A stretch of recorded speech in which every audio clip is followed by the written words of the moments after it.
Bonjour et bienvenue dans cette nouvelle vidéo. Alors aujourd'hui, on peut vraiment parler de nouvelle vidéo au sens propre puisque cette vidéo va être d'un format complètement différent avec ce que vous pouvez trouver habituellement sur ma chaîne. Alors j'ai l'intention justement des vidéos de ce format d'en faire très régulièrement en alternance bien sûr avec des vidéos plus classiques. Et la différence, la particularité de ces vidéos, c'est qu'elles ne vont pas vous apporter de nouvelles connaissances à proprement parler. Je ne vais pas vous expliquer par exemple une planète ou une maison ou un signe, qu'est-ce que ça veut dire, etc., etc.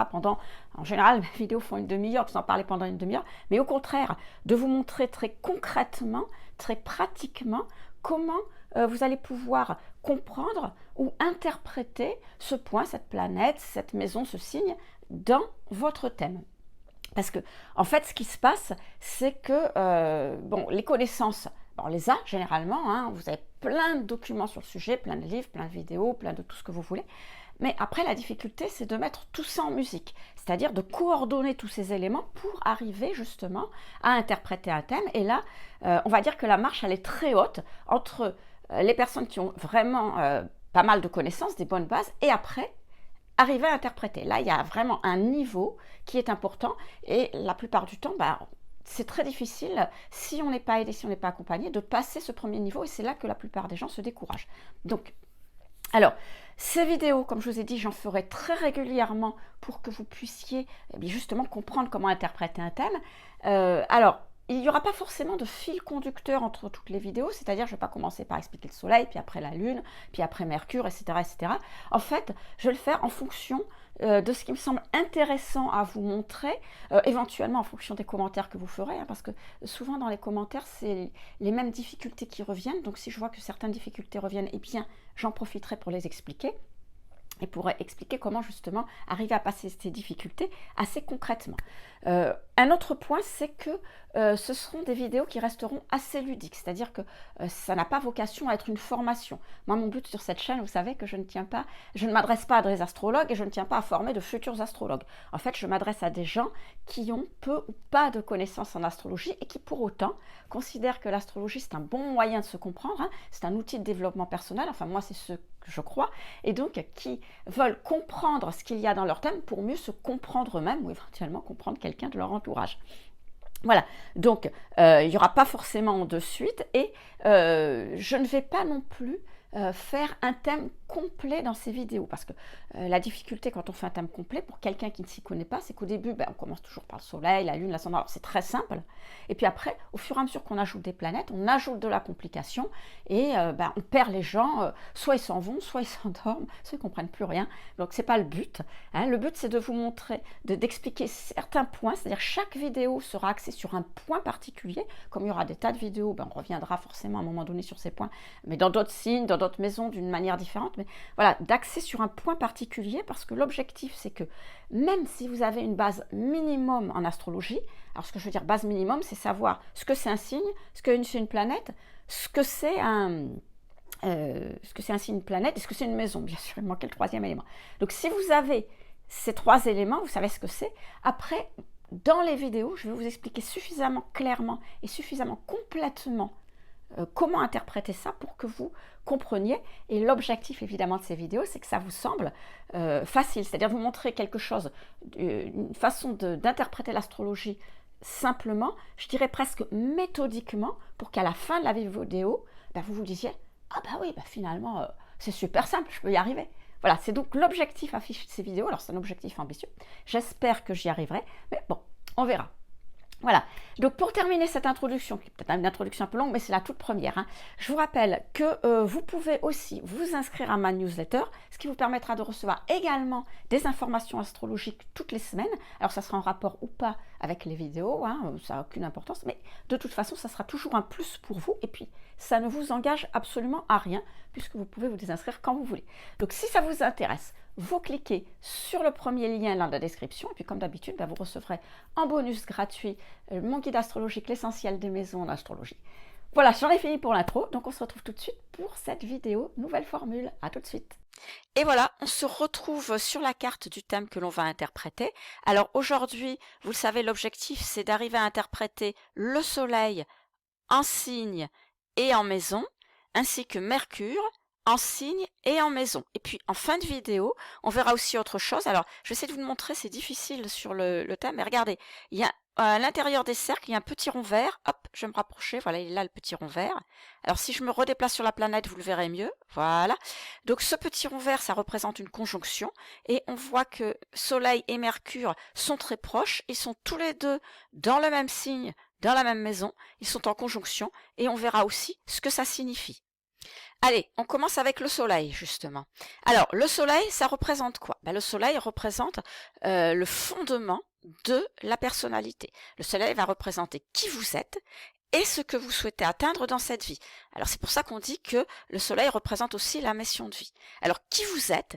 Eh bien, c'est le signe, justement, dans lequel se trouve le soleil qui va le préciser. Parce que c'est ce signe qui impulse son énergie à la planète, donc ici au soleil.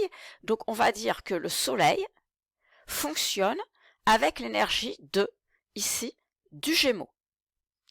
Et l'énergie Gémeaux, c'est quoi? Eh bien, c'est avant tout une énergie de curiosité. L'énergie du Gémeaux, il aime justement s'intéresser à tout un tas de trucs. Il aime penser, il aime écouter, il aime communiquer justement sur ce qu'il a vu, qu'il a entendu.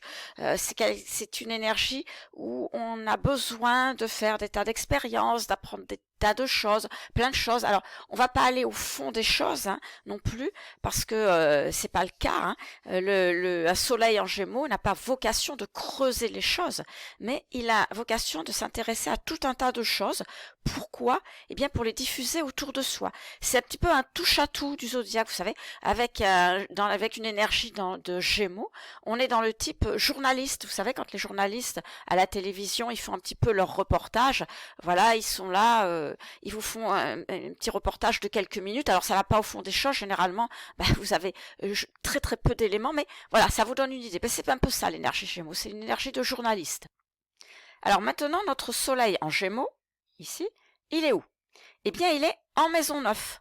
Voilà, je ne sais pas si vous voyez, il est juste, vous voyez la flèche de la maison 9? Eh bien, le soleil est juste après. Donc, il est bien en maison 9. Et la maison où se trouve le soleil, eh bien, c'est là où vous voulez être reconnu. C'est donc ce que vous souhaitez, c'est votre mission de vie, je vous le disais tout à l'heure. Alors, la maison 9, elle représente quoi? Eh bien, elle représente les voyages sur tous les plans, aussi bien sur le plan physique, les voyages lointains, bien sûr, que sur le plan intellectuel. C'est pour ça que c'est la maison qui va, on dit, agrandit la compréhension des choses, agrandit la compréhension des gens, agrandit la compréhension des concepts. C'est la maison de la pensée abstraite et de recherche de sens à sa vie. C'est dans cette maison où l'on établit ses systèmes de croyances, par exemple.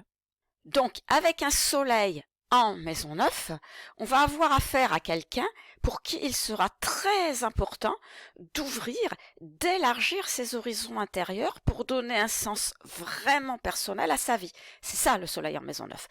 Et la meilleure manière d'arriver à faire ça pour ce soleil, eh bien, c'est d'être en mode Gémeaux, c'est-à-dire d'être constamment en mode apprentissage, en mode découverte, aussi bien sur des nouvelles connaissances que des nouvelles expériences, que des nouvelles rencontres. Donc, le soleil en Gémeaux doit multiplier les apprentissages, les expériences, les découvertes et bien sûr les échanges avec quelque chose qui lui est étranger, la maison 9, donc au-delà de son environnement habituel, au-delà de ses connaissances habituelles. Alors, il n'y a pas que ça que le Gémeaux et la maison 9 ont en commun. C'est-à-dire que tous les deux ont un petit peu quelque part comme mission de transmettre. C'est-à-dire que le Gémeaux, ici, de son côté, doit discuter, échanger sur les expériences qu'il a faites ou sur les informations qu'il a apprises pour justement pouvoir les diffuser aux autres. La maison 9, quant à elle, c'est la maison de l'enseignement. C'est la maison où on va transmettre ce que l'on a appris. C'est la maison où on va faire passer un message. Et donc, on commence à bien comprendre que notre soleil en Gémeaux et en maison 9, eh bien, il a besoin dans cette vie d'aller voir ailleurs physiquement ou intellectuellement ou les deux pour se nourrir, s'enrichir de nouvelles idées qui vont lui permettre justement de faire évoluer sa conception et son sens de la vie. Et c'est ça qu'il va devoir ensuite retransmettre. C'est ce message-là, ses propres valeurs qu'il ou elle va chercher et même plus va devoir retransmettre.